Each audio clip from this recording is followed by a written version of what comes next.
Eu volto com o jornalista Beto Almeida no bate-papo político para falar sobre um assunto que está na agenda da Polícia Federal e da Controladoria Geral da União: o destino de recursos de emendas parlamentares. A Controladoria Geral da União, CGU, e a Polícia Federal vão ampliar neste segundo semestre as investigações sobre desvios de recursos públicos ligados às emendas parlamentares.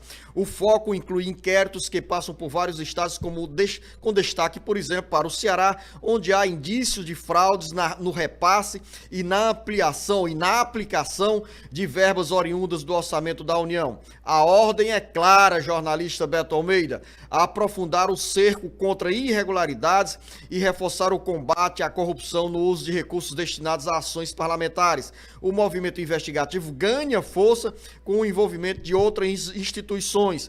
A agenda das investigações tem, nesta terça-feira, uma reunião técnica no Supremo Tribunal Federal, STF, com representantes da CGU, do Tribunal de Contas da União, TCU, do Banco do Brasil, da Caixa Econômica Federal e do Banco do Nordeste. O encontro, como destaca hoje o jornal O Estado de São Paulo, tem como objetivo discutir formas de rastrear os caminhos das emendas por meio das contas bancárias de prefeituras, empresas e organizações contratadas com recursos públicos.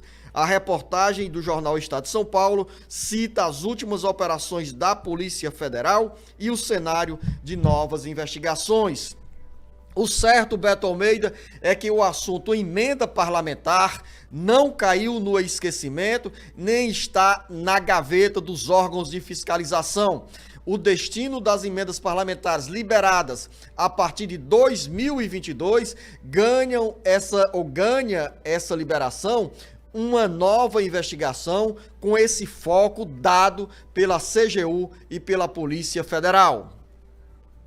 Na realidade, são cinco, Luciano, novas auditorias abertas para fiscalizar exatamente as emendas parlamentares a pedido do ministro Flávio Dino do Supremo Tribunal Federal. E essa reunião desta terça-feira traz exatamente esse adendo, esse aditivo de incluir exatamente instituições financeiras, instituições bancárias, no intuito de fechar o cerco em relação à destinação das emendas parlamentares. O objetivo aqui da entrada do Banco do Brasil, da Caixa Econômica, é claro, é exatamente cobrar, saber se há meios e mecanismos, e a gente sabe que há, de como você fazer o melhor controle, por exemplo, na liberação dessas emendas, no momento em que elas são liberadas, por exemplo, com dados como CNPJ, como CPF, de quem realmente vai sair na ponta beneficiário desses recursos que estão sendo liberados pelas emendas parlamentares. Lembrando, Zeno, que tudo isso veio à tona depois daquelas chamadas emendas ao relator,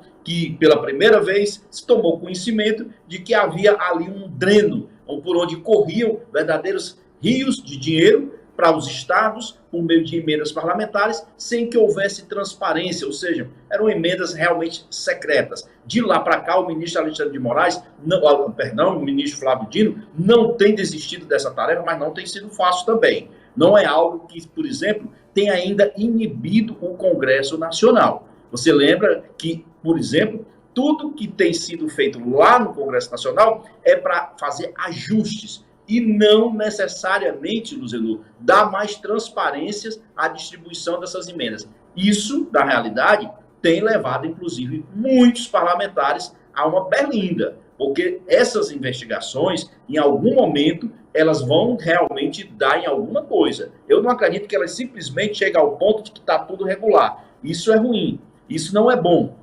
O que é positivo nessa história aí é você observar que não tem desistência, que tanto o Supremo Tribunal Federal, quanto a Controladoria Geral da União, e como os órgãos de fiscalização, como o TCU, estão atentos. 5 novas auditorias é um sinal claro de preocupação e de alerta na cabeça de muitos parlamentares. E outro detalhe, jornalista Beto Almeida, é que essas investigações já estão sendo realizadas há um bom tempo. Nós temos monitoramento por meio de escuta telefônica, de acompanhamento de troca de mensagens pelas redes sociais, pelo WhatsApp, por e-mail e também reuniões que são feitas entre agentes envolvidos diretamente na liberação de recursos das emendas parlamentares. É uma investigação importante e cabe à Polícia Federal, com a isenção que sempre marca essas investigações, dar uma resposta à sociedade, dar uma resposta à população, porque não vamos também alimentar aquele discurso de que é preciso, quanto mais recursos de emendas parlamentares, melhor para os municípios, para a população de cada cidade brasileira, de cada cidade cearense. É importante, sim, eu mesmo sou a favor das emendas parlamentares, da oportunidade de deputados federais e senadores apresentarem pedidos de obras por meio dessas emendas aos governos estadual e federal. Nesse caso que nós estamos falando